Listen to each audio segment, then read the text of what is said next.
All right, everybody, welcome back. Today we are continuing along our Alice in Chains album review series and discography ranking. Um, Last time, of course, we started this thing off with Facelift, solid debut LP, and then we jumped to this little EP that is it's pretty damn short, so it won't be a very long review today. Of course, we're talking about the EP that was primarily acoustic, came out in 1992. Talking about Sap. And this is, again, one of the cases where I'm going to include EPs, you know, as far as like the discography ranking goes, because I think the EPs that Alice in Chains have, such as this, Jar of Flies, those two, they, they stand strong enough, just like Slayer's Haunting the Chapel. They stand strong enough out in the discography. They're full of original material. So that's why these ones are going to be included when we do the ranking. And, it's fun stuff. So, yeah, 1992 here, this is 2 years after Facelift. So Facelift was kind of sitting on the shelves for a little while there.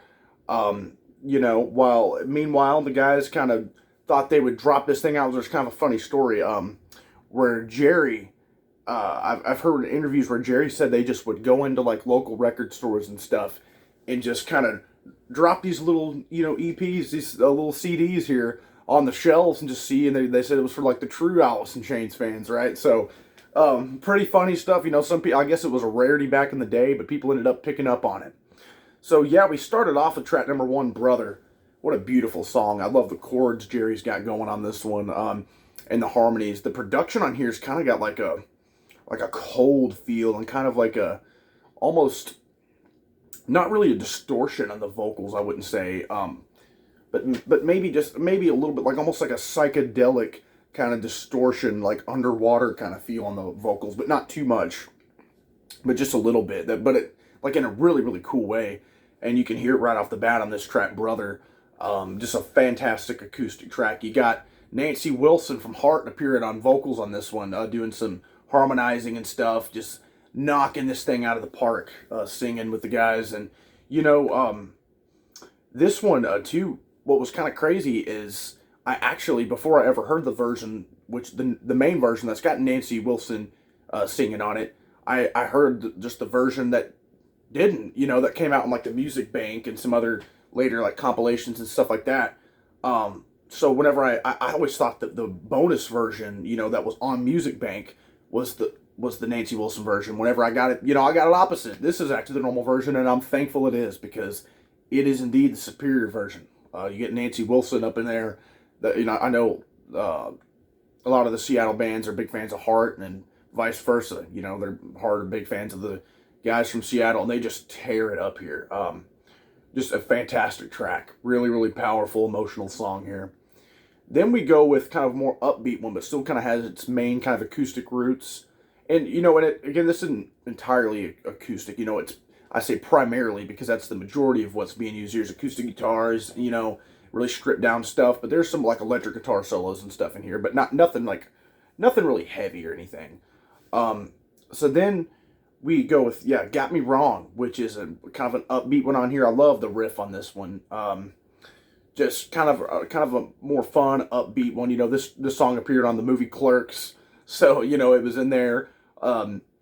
This one too, I love, like, Lane kind of is doing kind of a softer vocal during the verses and everything, and the harmonies that are involved in that chorus with Lane kind of belting it out and then Jerry kind of singing like the more steady vocal line on Got Me Wrong. That makes really Brother. I'd say Brother and Got Me Wrong are like my top two off of here, which are just the first 2 tracks, out of 5. There are only 5 tracks on here, but yeah, these first 2 right off the bat are just top tier, golden stuff, the best off here. Then we go with Right Turn, which is really cool, really underrated gem on this little EP here. Because really in the liner notes here, it's listed as Alice Mudgarden because Chris Cornell from Soundgarden appears, and I'm drawing a blank, but the dude from lead singer of Mudhoney is also, singing and guesting on here. So really cool. They all kind of take turns. You get Jerry kind of starting it off here. Then you go, I believe it goes on over to Chris Cornell singing, which is, as always, Chris Cornell's just incredible, angelic voice. Then it kind of bleeds on over to Lane, and then this deep, kind of deeper, darker, really somber voice of the lead singer of Mudhoney, and it's killing me. I think his name's like Mark Arm or something like that.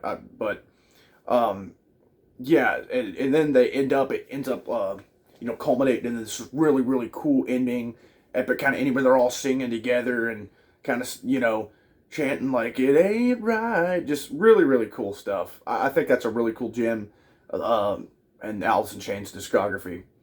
Then we kind of close it, all right, because there is a hidden track, but after this, which is the fifth track that I'm talking about. But yeah, no, the true like final track here is "Am I Inside?"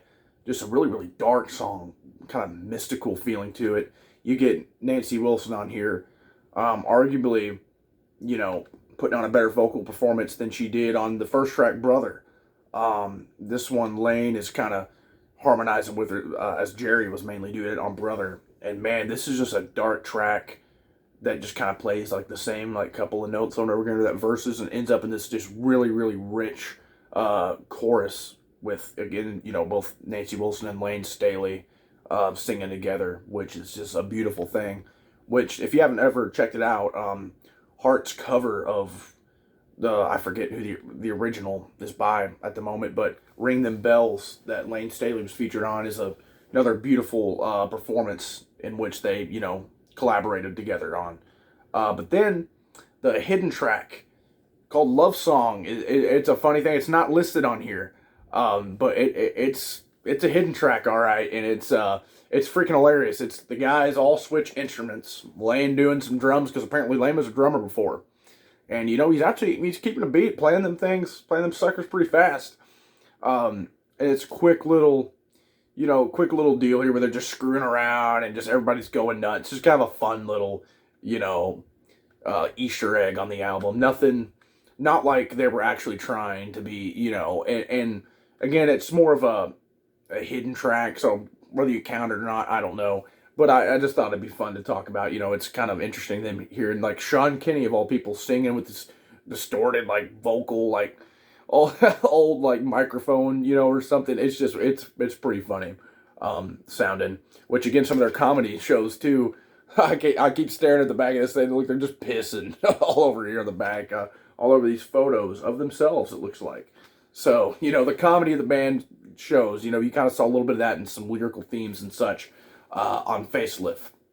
But yeah, guys, really really cool, solid, softer, more down to earth kind of EP here that you get with these guys, as they kind of on their EPs, both this and Jar of Flies, as we'll cover later, are primarily acoustic, are primarily like acoustic based songs and rely heavily on acoustic instruments and such.